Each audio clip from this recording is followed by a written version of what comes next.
My name is Brian Donovan with Thai Martial Arts, and today I'm going to go over 5 basic stances that we use in Shaolin. Most Chinese martial arts will use stances like this. Most martial arts in general use stances like this, most traditional arts. So let's get started. Alright, so first one is going to be your horse stance.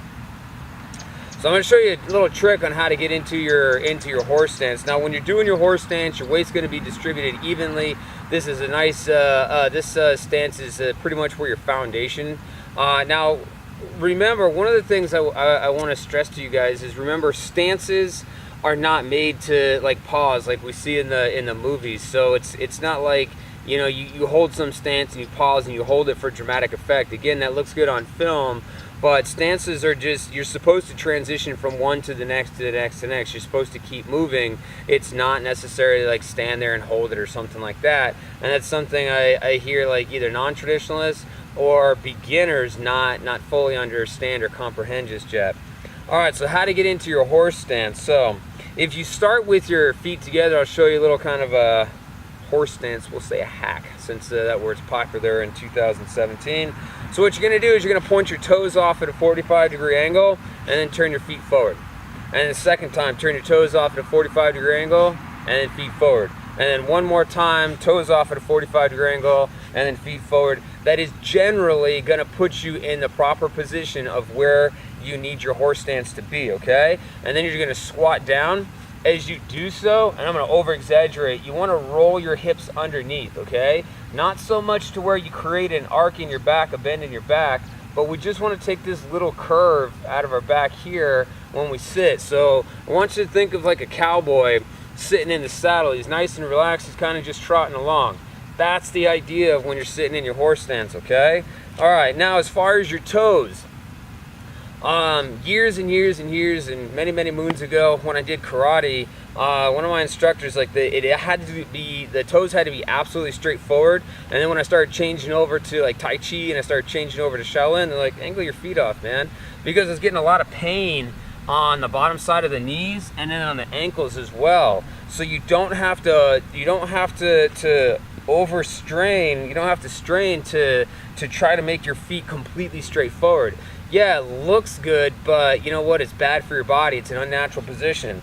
Rotate your toes off slightly at an angle, okay? Not too much, because then it's going to compromise your stance. When we start going too much out to the side, now we're getting into a dance position, okay? I see a lot of students come in when they have dance experience. The toes go out to the side, okay? All right, so again, we squat down. I roll the hips underneath. My back is flat, and then I chamber my hands on my hips. And in Shaolin, we chamber the hands on the hips. A lot of other systems, I'll notice they'll chamber on the ribs. That's fine. The reason for the variation on why we do it is because it relaxes the shoulders. That's mostly it. It relaxes the shoulders. From here, you get a lot of tension in the arms and in the shoulders and the trap and the neck muscles. So we relax the shoulders here. Push your knees out to the side. So you're going to be squeezing your glute muscles to get those knees to push out to the side here, okay? That's your horse stance. All right, so next we're going to move on to the bow stance, bow and arrow stance, forward leaning stance, whatever you want to call it, doesn't matter. All right, so I'll try to show you from a couple different angles. So if I'm stepping off, and I'll show you a little trick on how to get into it, an easy way, so this way you can try to make it as perfect as possible. So I'm stepping into my bow stance here. You're going to have majority of your weight on the front leg.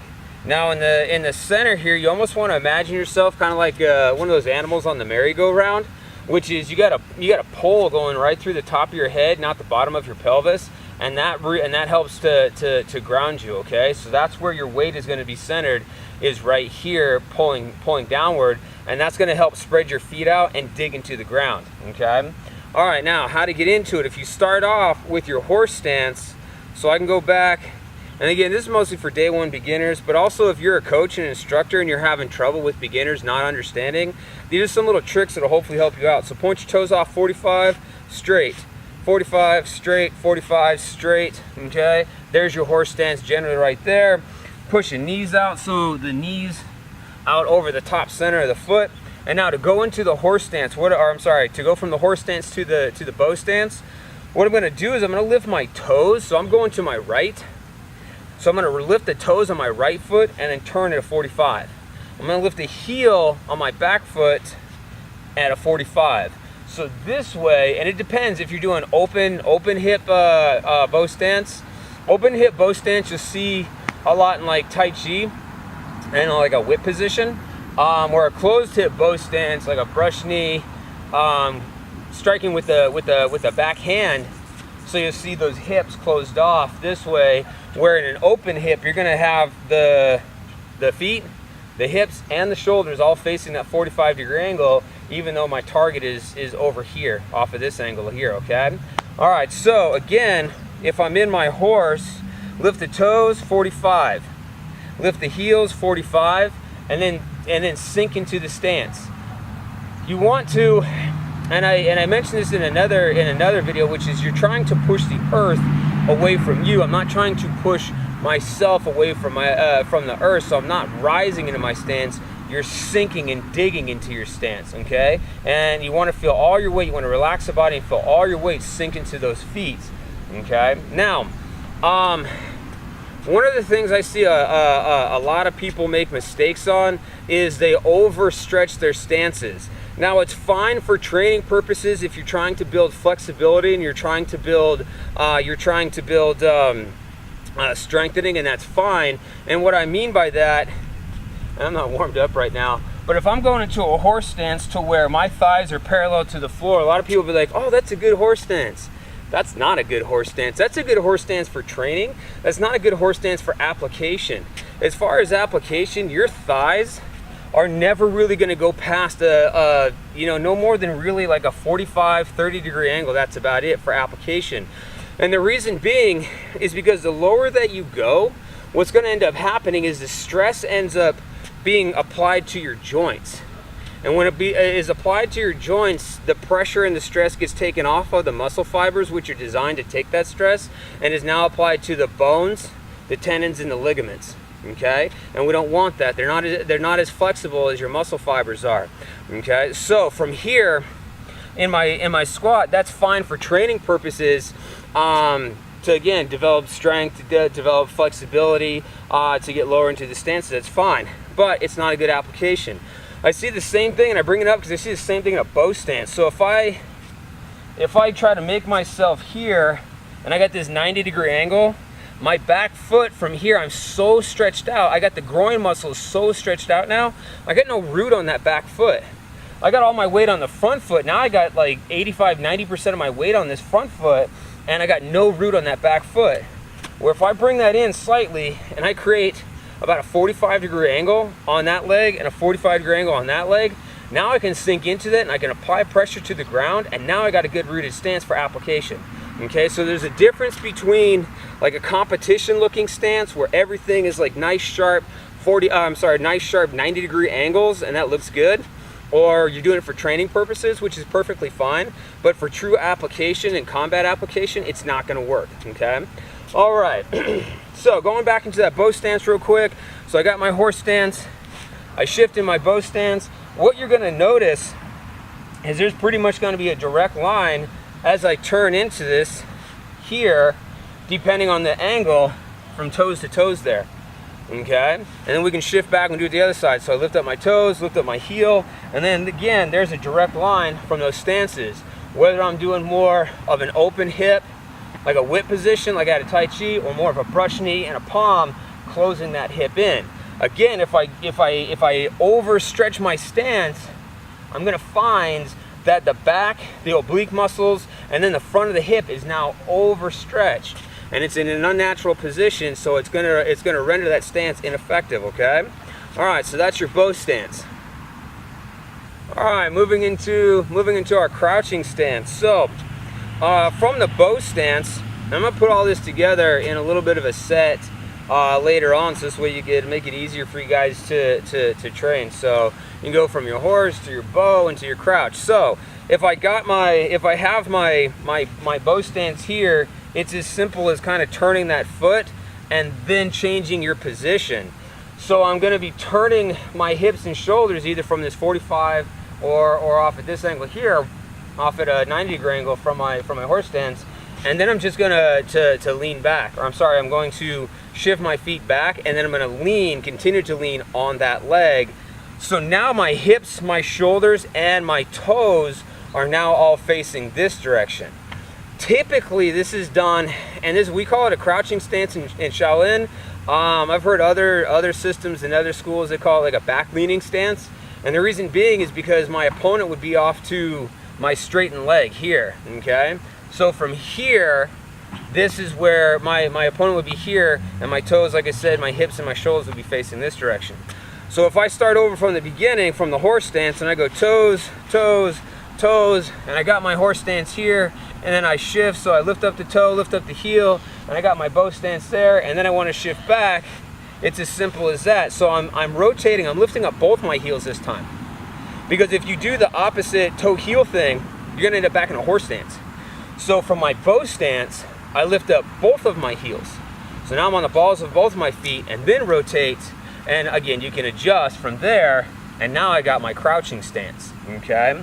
On all of these, your knee is pretty much gonna be over the top center of your foot. You don't want your knee, and I will see a lot of this, which is I'll see this knee start to bend in.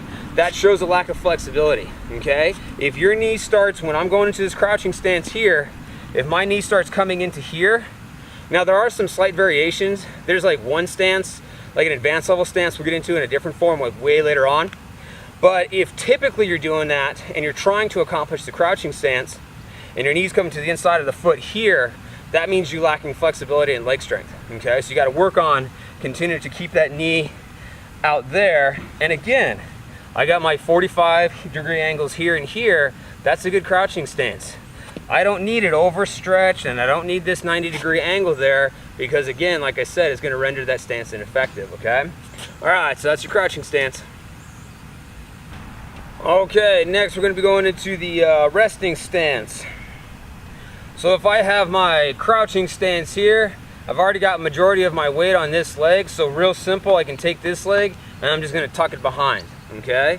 All right, now a couple of key features on the resting stance. Number one, you are not sitting on the ground. That's a mistake I see a lot of beginners make, which is they confuse the resting stance with what we call a sitting stance or an R-hat stance, and we'll get into that one later on as well. So the resting stance, like in karate, like a lot of karate guys, they call it a twisting stance, okay? Which is basically you cross the legs and then you squat down. So it almost looks like when a woman's like sitting down and she crosses one leg over the other type idea, but you're doing it in a stance. So from my crouching stance, my right foot here is flat on the floor, and what I'm going to do is I'm going to take this foot and I need to make sure this knee ends up over here on the outside of my front leg. So it needs to go way over here. If it ends up on the inside, you end up in a curtsy. So if you're a proper woman, then that's fine, but if you're not and you're actually looking for a combative stance, then let's move that knee to the outside there. So we take this knee all the way across, okay? Now, this is going to take time for you guys playing with it and figuring out where to actually position that foot. A lot of my students get caught up, and now we got a jet flying overhead. A lot of my students get caught up in where am I supposed to position that foot. It depends on where you're actually going. It depends on your application.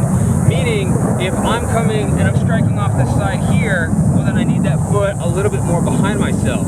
Where if I'm trying to completely turn, well then I need that foot over there. It just depends on where you're trying to turn and what you're trying to accomplish, okay? So from here, again, from the crouching, I know this is crappy crouching, step across, make sure this knee passes to the outside there, and then as you squat down, it's the same as all the stances, which is roll the hips underneath, keep the back straight. You're not leaning. You should not have a bend in your back. The stance does not come. You don't go lower by bending your back. That doesn't make any sense. I see a lot of students, I'm sure I did that as well. Now the reason it's called a resting stance, if you notice, I can sit here and talk to you and I can rest. Because I have the ball of the foot here towards the big toe, putting pressure on my left leg, digging the thigh into just underneath the calf muscle on the right leg, and that applies pressure there. Because of that pressure digging into it, you can sit here and you can rest. But, and I'll turn sideways as I do this here, I'll do it the other side. As I do this, you're not actually sitting on your back foot. I'm not sitting on the leg, I'm not sitting on my foot, okay? Part of it is I got really thick thighs, so I couldn't make it even if I tried. But you're not trying to sit. It's the pressure from this foot, digging this leg into this leg, applying pressure into this foot, that's going to create that stance. So you should be able to, when you have the flexibility and the strength to get in and out of it, you'll be able to get down into that stance and you can hold it there, and you're going to notice it takes no muscular strength or endurance to be able to hold that position. It takes the strength to get in and out of the stance, not to hold the stance, okay? All right, so that is your resting stance. All right, so the next stance is the empty stance. Also, I've heard it called the false leg step. Now, as you're performing the empty stance here, all of your weight is on your back leg. Okay, so I'm gonna put all of my weight on the back leg, and I'm literally, it's almost like you're chambering your knee for a kick. Just let it hang out there, and then as you squat down slightly, just touch the outside edge of the big toe. That's it, that's all the weight. Notice my hips, my body is over my posterior foot. If I start moving my hips forward past that foot, I'm gonna end up with too much weight on this front leg, okay? We'll get into all the what, the why, the where, the how, the when, everything like that on how to use these stances. This tutorial is just to get you into the stances and give you a little bit of detail so you can understand them a little bit better. All right, so now the foot, if I'm in a closed hip here, striking off of the back hand, meaning my posterior side, my hips and shoulders are going to be closed, just like I had mentioned that bow stand. Now an open hip side from here, it's the same thing. My toes, my hips, and my shoulders will all face that 45-degree angle off of my strike, okay? All right, so that's going to be your empty stance. We'll go ahead now, move on, and we'll put everything together. All right, so putting all this together is not that complicated. If you're not already training at a school, at a facility, you don't have an instructor, and you're kind of using these videos as a way to supplement that until you can get to a trainer, that's fine. Hopefully I'll give you guys enough value and enough detail in these videos to where you can get at least a good solid start, okay? All right, so if you don't have any forms just yet, then this is something that you can do really simple. Now you can do this with hand gestures, you can do this just as stances. So if I start from the beginning, show you some easy transitions. So we go toes out, heels, toes, heels, toes, heels. So again, 3 times, and then there's your horse stance. Now to transition, you can hold this for like 30 seconds. So what we can do is we can do 3 sets. So the first set, you'll hold every single stance for 30 seconds. And then you do a second set and you'll hold every single stance for 20 seconds. And then you do a third set and hold every single stance for 10 seconds. And that can either be, you know, depending on your skill level, if you're a beginner, that can be a whole workout right there, okay? Or it can be a really good, a solid warm-up for you. So we're in our horse stance. Now I lift my toes and I lift my heels, and now I'm into my bow stance. And then I lift up my heels and I transition into the crouching stance. And since I already have the weight here, I can actually transition into the resting stance. Now, since I have I'm gonna put the weight back on my front foot, and this way I can angle that off, and then I can step into my empty or false leg stance, and then from there, back into your horse stance, and then we'll do it to the other side. So now I switch, and then I switch, and then I transition, and then back into the horse stance. So I'll put it together, and I'm gonna change the order a little bit. So if you guys want to follow along, so you can do your toes, toes, toes. There's your horse stance from here. And now what we're going to do, cross the hands, and we're going to step into, and it just takes time and learning. Okay, so we step into our crouching stance. We got double hammer fist out. We'll turn into our bow stance. Now we got our double hook punches from here. Touch a left wrist on top. Step into your resting stance. Flip that over. And we got our cut palm there, and then back into the empty stance here. And then what we're going to do is we're going to transition. We're going to pull this into like a parry block and into a spear hand there, and then go back into your horse stance. We punch down, and then we can switch it to the other side. Okay, and you can change the hand positions. It doesn't matter. So we can go from here, we can come from here. We can cut, go into, or we can cut. We can go into a brush knee, and then a push palm, and then from there we can go into a punch. Or from there, we can go into crane spreads its wings, and then from there, we can go into, you can go to a whole bunch of stuff. Okay, so piece them together. It doesn't matter which stance you do in which order. If I want to start in a horse, I'm going to go into a resting, I'm going to go into a bow stance, transition from here. That's what your forms are teaching you to do anyways, okay? So the whole point is play around with it, focus on your stances, and then make sure that you're not going too low unless you're training for flexibility and strength intentionally. Remember, it's not a good application as far as going super low into your horse stances here. It's fine, it looks good, you want to take some snapshots, throw it on Instagram or something like that. Good for you, but as far as actual application, when you start moving into a form, into a set, you'll notice that you don't have time to go into these super low stances, because moving from one to the next is going to slow you down. So it's going to rob you of all your speed and all your power, okay? Alright, so my name is Brian Donovan with Thai Martial Arts. Hopefully this helps you guys out. Get a little bit of extra detail on your stances. If you have any questions or comments or concerns, you're having problem areas, feel free to comment down below. I'll get to those as soon as I can. So this way I can help you guys improve your stances, because your stances are your foundation. Everything is going to come from those stances, okay? It's the same thing in kickboxing, same thing in boxing, which is if you don't have your footwork down, then everything else is going to be completely off, okay? All right, so hopefully this helps out. Have a good day. We'll see you later.